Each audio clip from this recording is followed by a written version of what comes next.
Saya masih ingat itu ada yang kayak membenarkan ISIS, terus ada yang kayak membenarkan bom bunuh diri, bahkan ada salah satu siswi ya, perempuan ya, yang dia tuh ingin jadi pengantin, ingin mau bunuh diri. Di audio itu yang jenengan dengar. Dan kaget juga gitu kok bisa anak-anak ini terpapar, bahkan jumlahnya bukan sedikit tuh saat anak ini, pentolannya ini satu orang ini bisa membawa 40 siswa. Ini bapak ibunya itu dari kejaksaan, dari pemerintah, pegawai pemerintah juga. Yang seharusnya kalau menurut ideologi mereka itu kafir. Berarti orang tuanya juga dia berani kafir kan? Semua yang ikut pemerintah menurut mereka, ideologi mereka, anak sepintar itu yang seharusnya dia bisa membanggakan kedua orang tuanya itu bisa terpapar, bahkan mengkafir-kafirkan, gak segan-segan orang tuanya.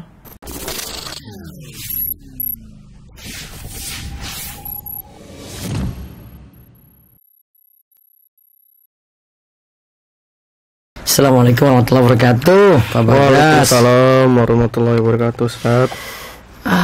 Kelihatan. Masya Allah. Kita ketemu lagi nih. Alhamdulillah. Gimana, sehat ya? Sehat, insya Allah. Ini bulan April mau Ramadan ya? Iya Ustaz, insya Allah bentar lagi mau Ramadan nih. Berarti ada tugas-tugas khusus nanti ya? Sepertinya banyak. Insya Allah ada Ramadan ini. Ustaz. Apalagi kejadian-kejadian kemarin kan? Kejadian pemboman, terus tambah pandemi, ketat juga, nggak boleh kumpul-kumpul massa. Ya, tapi kita lagi hadapi problem macam-macam nih. Iya, banyak, terutama banyak aliran-aliran yang ini mulai muncul lagi. Mulai munculan lagi ya. Ini kemarin kan viral kemarin Mabes Polri ada yang masuk nyusup dia. Dan yang ini ya. Yang perempuan itu umur berapa, 20-an, 23 tahun apa itu ya, mbak itu pakai jilbab itu ya, dia mau masuk pakai pistol ya. Itu pistol jenis air gun yang pakai peluru besi itu Ustaz. Bisa dia itu punya itu ya. Itu pun dia masuk pun ya tidak diduga-duga Ustaz, bisa sampai katanya gitu. Tanya kantor pos. Ya. Terus habis itu dia balik lagi. Dia sempat muter-muter di area situ. Ya kita sebagai polisi juga nggak bisa kan asal bilang kayak, ini pasti bahaya nih, nggak bisa Ustaz. Kecuali kalau dia melakukan sesuatu di situ yang membahayakan gitu kan. Terus dia banyak kontradiksi dari pemahaman masyarakat. Kok ini bisa masuk? Kok ini bisa seperti kan itu? Memang ini ya gimana nih, orang masa langsung kita curiga langsung kamu mau nembak saya kan, nggak bisa juga. Gitu. Iya. Tapi ini kaitannya dengan yang di Makassar enggak, yang si perempuan ini? Pemahamannya sama. Jadi dia memang sempat gimana ya, ibaratnya ada sepucuk surat yang memang mungkin saya nggak tahu perempuan itu, ini ya. Iya. Kalau tulisannya di sepucuk surat itu milik dia. Milik yang ini, si perempuan yang ini. Itu memang mungkin sepemahaman sih Ustaz ya, karena memang yang di Makassar ini itu tertangkap CCTV itu suami istri Ustaz. Dan lagi-lagi kayaknya masih baru nikah itu ya. Iya, lagi yang disalahkan cadarnya lagi. Cadarnya, jenggotnya lagi, pakaian ya seperti pakaian kita umumnya lah, muslim gitu ya. Iya, disalahkan lagi, apalagi yang diincar gereja lagi, pas lagi ada misa lagi, orang lagi ibadah terus diincar kayak gitu ya. Iya. Ini kayaknya seperti dulu waktu kita ngurus SMA itu ya. Iya, ada sekitar 30 tahun berapa ya? Tahun 2018 kan Ustaz. 2018 atau 2017 lah kayaknya. 2017 kayaknya ya. Iya. Ada 30-40 siswa yang terpapar radikalisme Ustaz ya. Dan 2017 ya, betul ya? Kayaknya sekitar tahun segitu Ustaz, 2017, 2018. Itu jenengan masih di Wonosari loh, masih di Polres kan, masih 2017 ya, betul ya? Iya, betul. Nah, dulu jenengan itu sampai sebelum ke saya menangkapnya gimana sampai bisa dapat info itu? Mungkin dari adik angkatan yang di SMA yang beritahu atau bagaimana? Jadi ceritanya tuh memang kalau Allah mau menunjukkan sesuatu yang batil tuh memang benar-benar ini Ustaz ya, banyak jalan gitu. Jadi sebenarnya tuh pada saat itu saya tuh mau sholat di salah satu masjid agung di Wonosari. Habis selesai sholat, ketemulah sama adik kelas yang gimana ya, ibaratnya ya akrab, cuman tidak terlalu dekat. gitu Ustaz. Terus dia cerita-cerita. Nah, dia tiba-tiba mau cerita sama saya, padahal ketika di sekolah, pas waktu saya masih sekolah itu nggak mau cerita sama saya. Itu kayaknya jenengan pas lagi azan di Agung itu ya. Iya, masih aktif dia sholat di situ. Ya, kebetulan banget dia sholat di situ. Terus dia cerita. Terus dia tahu saya polisi, dia ngobrol. Mas, ini kok gini ya, ada seperti ini, ada seperti ini. Terus saya juga kaget kan. Saya sebagai kakak kelas mungkin di SMA tersebut juga ibaratnya shock lah. Kok bisa adik-adik saya seperti ini? Akhirnya saya nggak mungkin kan terima mentah-mentah tuh ucapan dari adik saya ini, adik kelas saya. Akhirnya saya telusuri sendiri. Jadi ada salah satu siswa yang merekam kegiatan mereka berkumpul. Kumpul-kumpul. Ya, karena di situ pada saat itu sedang boomingnya mentoring, tapi mentoring secara sendiri-sendiri gitu Ustaz. Jadi ada mentornya, sama-sama siswa juga, cuman di luar sekolah. Dan pada saat itu memang di sekolah dibolehkan pada saat itu. Mentoring itu sifatnya murid kakak angkatan ngajar adik-adik atau sesama siswa ngajar siswa. Sesama siswa ngajar siswa. Nah, gitu ya. Jadi mungkin siswa kelas 3, ya kan? Siswa kelas 3 terus ngajar siswa kelas 2. Bisa juga siswa kelas 3 yang dituakan di situ ngajar juga sama teman-temannya. Dituakan ini sisi yang apanya? Ilmunya. Ilmu menurut mereka juga. Menurut mereka, oh ini paling soleh lah gitu, paling bagus untuk ngajar. Tanpa pengawasan guru.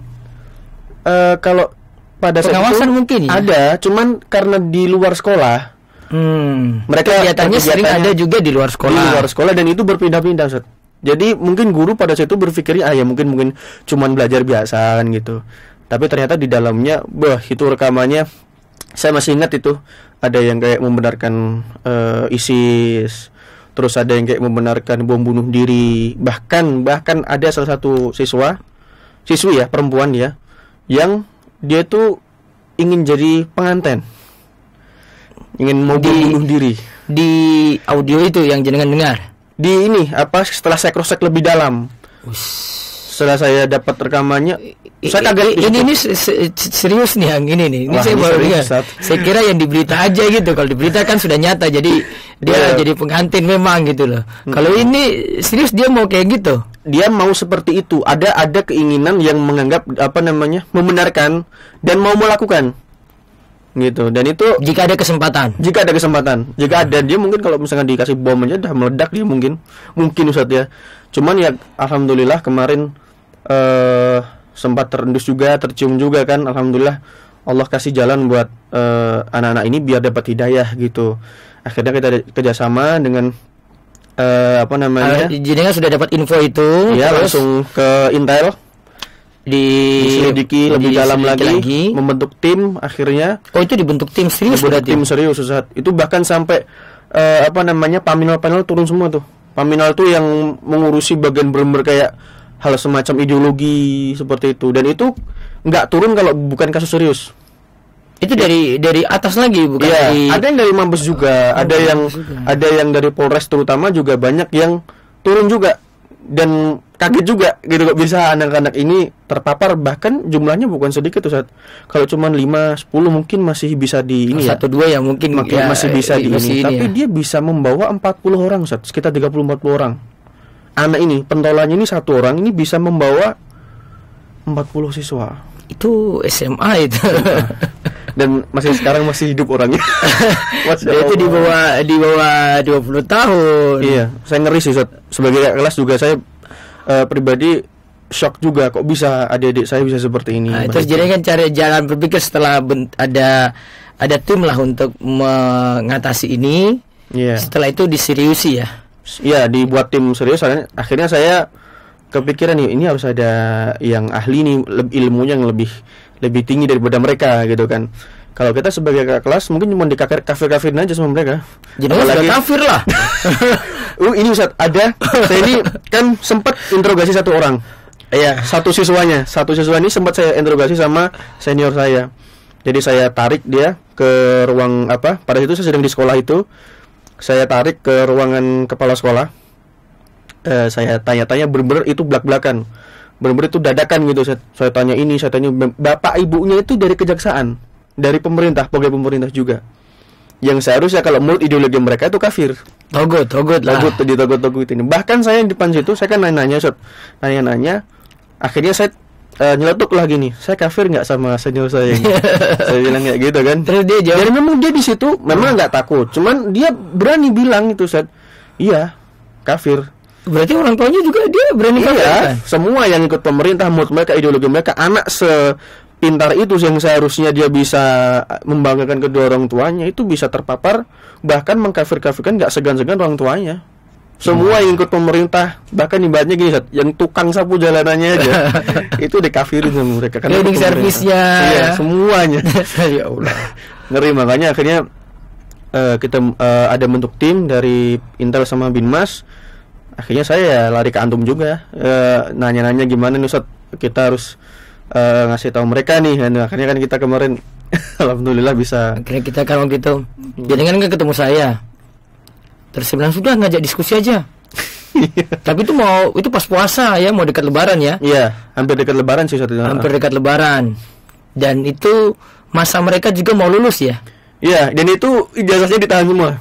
Iya. Ijazah yang mau lulus itu kan anak-anak ini ditahan semua sampai yang kakak-kakak yang terutama yang kelas 3 ya. Iya, sampai bisa ikrar ini, lepas dari pemahaman ini. Baru nanti mereka dikasih ijazahnya. Dikasih ijazahnya. Kalau itu diskusi, datang sini, saya ingatnya itu pas Lebaran, yang beberapa tuh datang sini pas Lebaran itu saya bawa ke perpus di atas, terus kita diskusi banyak gitu kan. Saya bilang ya kasih tahu aja, baca apa sih kamu? ini kitab ulama semua nih pemahamannya gimana kan, nggak ujungnya kan nggak bisa jawab waktu itu. Saya dulu kan sempat mentoring juga Ustaz, pada saat saya kelas 3, saya juga sering mentoring adik-adik saya. Ada juga yang lain mentor. Ada jenengan kelas 3. Kelas 3.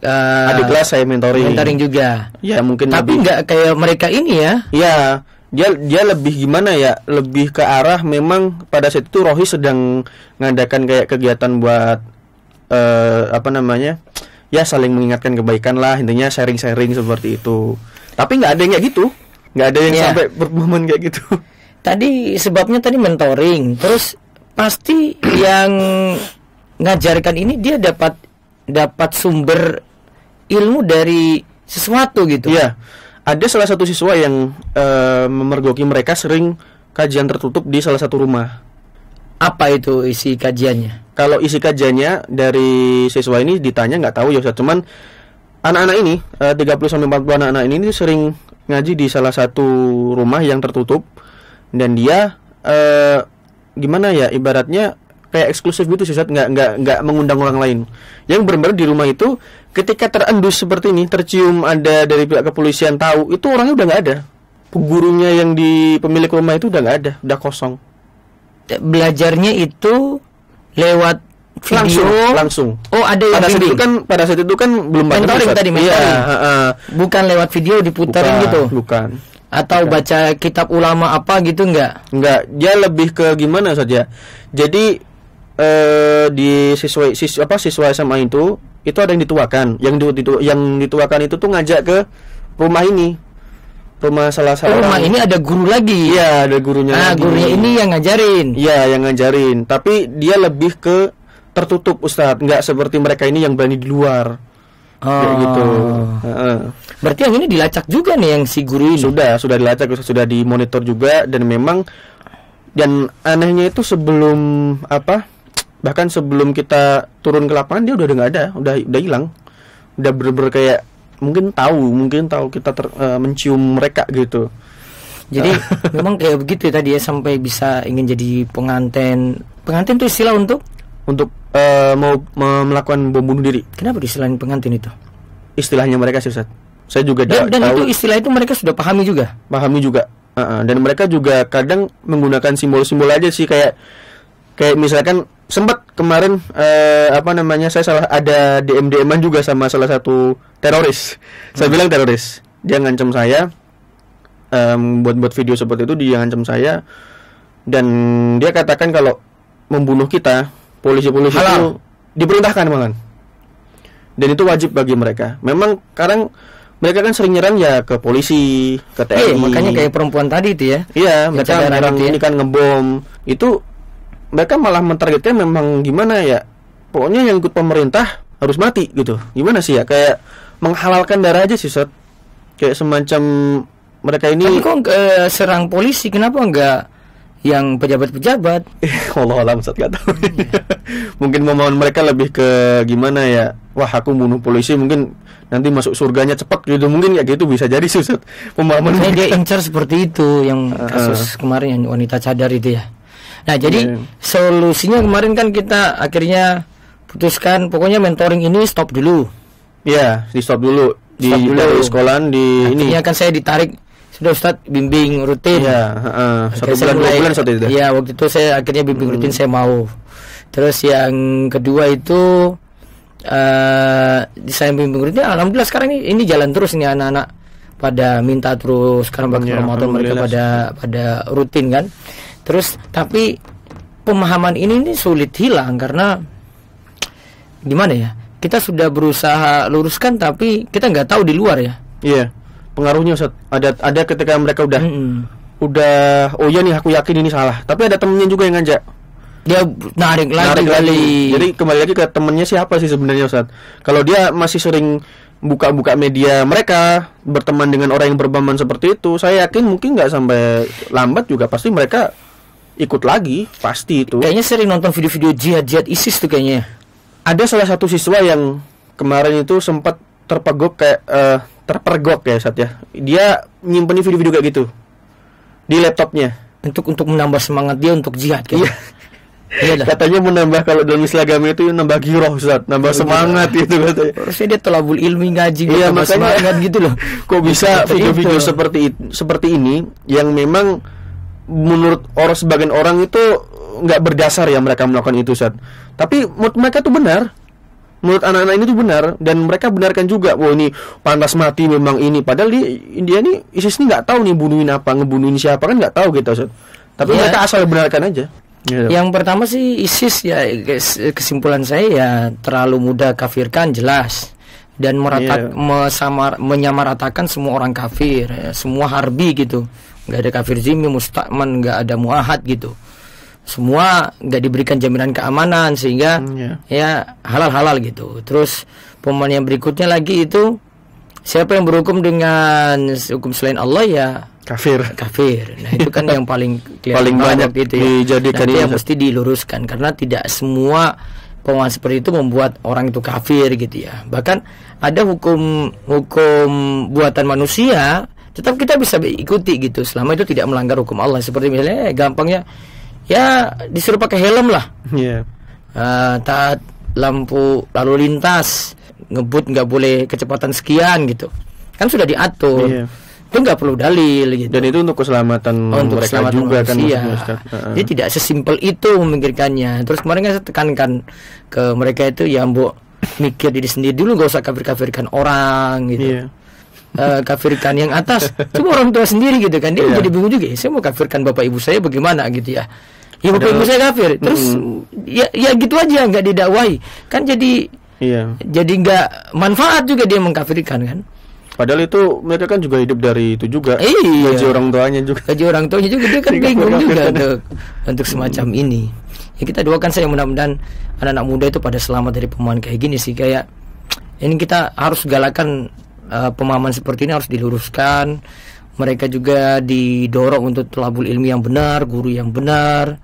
Ya pemahamannya itu bisa terdeteksi lah dari sisi kamu pakai kitab apa sih? Terus gurunya siapa sih? Dan kita simpulkan juga teroris ini tidak sesimpel yang orang bilang ya sumbernya dari Arab, keluar dari Arab menjadi teroris, enggak juga. Enggak sesederhana itu polisi juga mikir ya. Itu, maksudnya gini, kayak semacam ada yang kemarin berbicara, mungkin ya saya bukan bermaksud gimana, cuman saya agak ini tidak sependapat, ya ya tidak sependapat gitu dengan kalimat yang bilang kalau Salafi itu video teroris. Itu saya selaku pribadi itu tidak sependapat ya, karena ya saya ngaji dengan ustadz-ustadz yang memang berpemahaman salaf juga gitu. ya terutama dengan antum juga, dengan Ustadz Abdurrahman Thayyib juga, ada juga Ustadz Mubarak Bamualim. Mereka justru malah mendidik saya untuk ibaratnya teroris ini tuh harus dimusnahkan gitu. Bagaimana mungkin bisa menjadi pintu masuk teroris kok mereka malah ngajarin yang harus terhindarkan dari terorisme. Ya, kita gitu, disuruh nggak ngebom, ganggu orang, petasan saja ya dilarang gitu. Jadi kita sih nggak mau lagi ngebom gitu. Makanya kan saya sempat ini juga kemarin banyak yang netizen saya juga nanya, Ustadz, ini gimana dengan pendapat ini? Ya saya selaku warga negara Indonesia kan ya boleh berpendapat kan. Kalau saya lebih nggak setuju dengan pendapat beliau. Kalau beliau punya pendapat sendiri ya saya tidak akan memaksa juga gitu. Contoh misalkan ada yang berpendapat bercadar itu salah satu ciri teroris, istri saya bercadar. Saya polisi, apakah saya berarti mengajari istri saya jadi teroris? Kan enggak. Iya kan Ustaz ya? Ya kita lebih ke gimana ya? Lebih kepada mungkin istri Mas Bagas yang teroris, Mas Bagas polisinya gitu. Ya, makanya Ustaz, lebih pemahaman tuh gini. Orang harus bisa dicerdaskan juga dari sisi pemahamannya Ustaz. Jadi bukan hanya memunculkan statement yang berdasarkan karena katanya. Iya kan Ustaz ya? Ibaratnya kayak ada yang bilang katanya kalau bercadar itu pasti teroris. Iya enggak. Istri polisi banyak juga yang bercadar, gitu kan. Bahkan yang kemarin ada salah satu pejabat Polri juga istrinya bercadar juga sama, gitu kan. Ya nggak bisa serta-merta kita bilang wah bercadar pasti teroris, nggak bisa, karena teroris itu bukan dinilai dari penampilannya, tapi dinilai dari pemahamannya juga. Dari pemahaman. Dia bercadar nih, oh ya oke bercadar, tapi pemahamannya dulu gimana gitu.